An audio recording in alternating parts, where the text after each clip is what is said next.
There are so many things that I'd like to talk about this afternoon, but I know that there are three of us and we have a limited amount of time to talk. I just want to read to you something that Justice Antonin Scalia said, and I think that tells you why we need the Equal Rights Amendment, even if we said nothing else. You probably have the paper that says, the Justice Scalia said, certainly the Constitution does not require discrimination on the basis of sex. The only issue is whether it prohibits it. It does not. I think that says it all.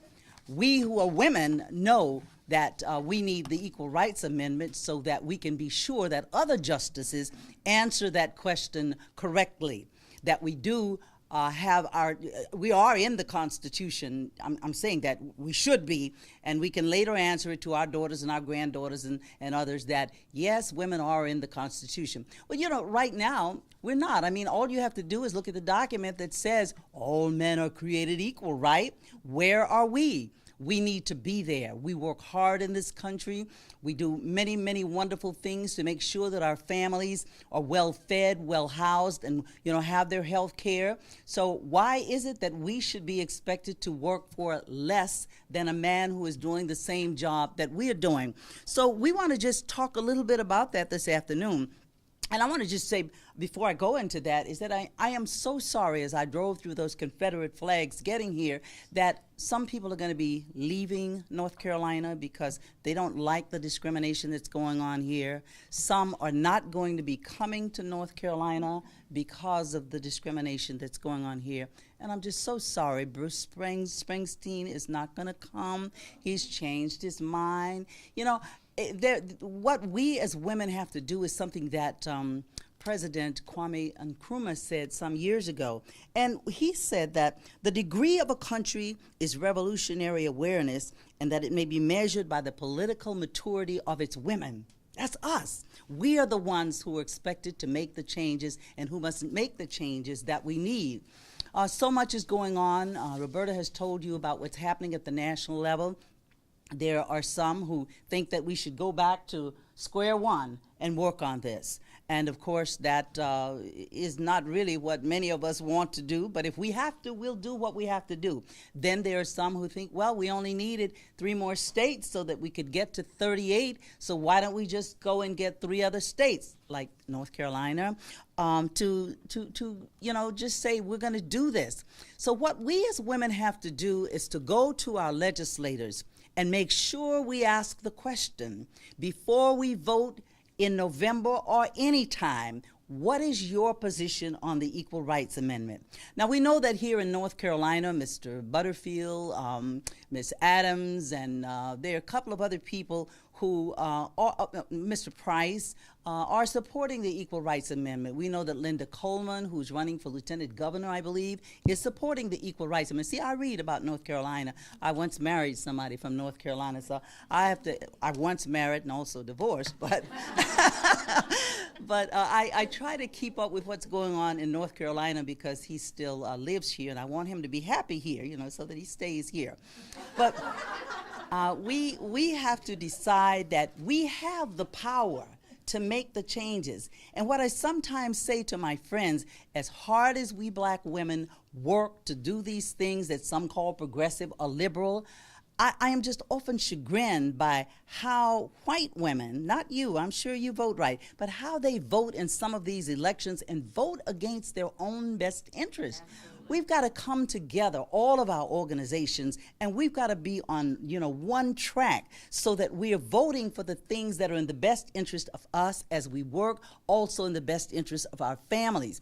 And we also have to explain to those who are not in favor of the Equal Rights Amendment that this is not just about women. I mean, there are men who come to me. I'm a lawyer, like some of you probably are, and they come to me and they're crying because they can't get their child, that the child is usually given to the woman. On the other hand, they're crying because their sons or daughters may be deported because it is the mother who determines the citizenship. So you see, this is going to benefit men also.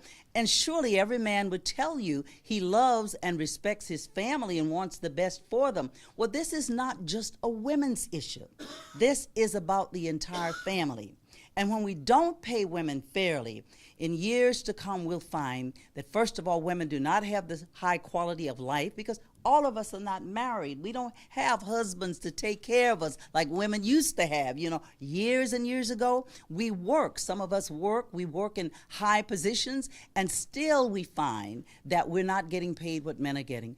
Not long ago, just a few weeks ago, I was in California where many of the organizations met with Patricia Arquette, who came to that realization that even in the field of acting, there are people who are not paid as much as the men are paid for similar jobs. So we've got to get rid of that. I was pleased to meet so many people who are supporting the Equal Rights Amendment.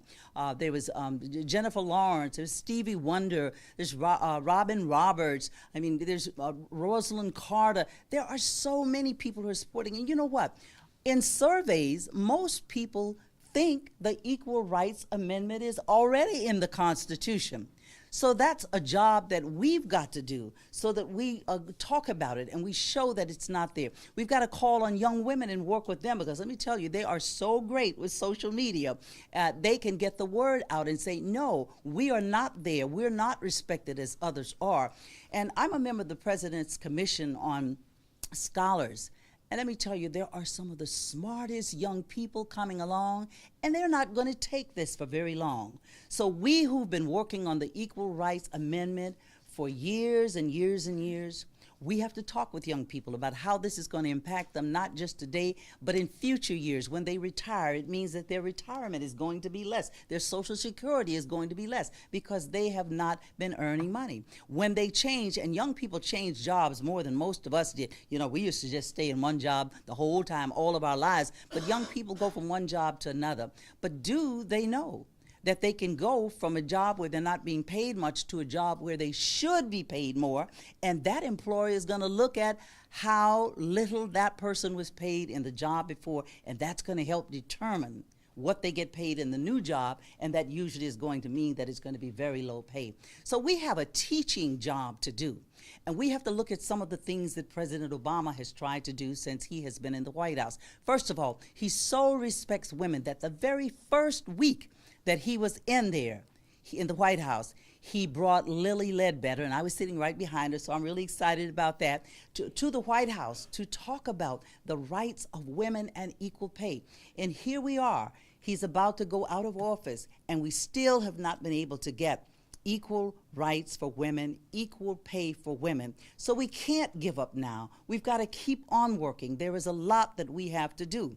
There are cases that we have lost. Had we been written into the Constitution, we would never have lost. So we can't continue to allow this to happen. So all I'm saying now is I'm ready. I know that many of you have been ready for years, as I have been, and it's time for us to use our political power, to use our feminine whims, whatever that is that they say we have, and use our economic power to make sure that the Equal Rights Amendment is passed very, very soon, and that when we come to November, we will have shown that we know how to get what we want for women, and that's an Equal Rights Amendment, because we're not going to vote for people who are opposed to equality of opportunity for women. So let's go do it. All right. Thank you very much.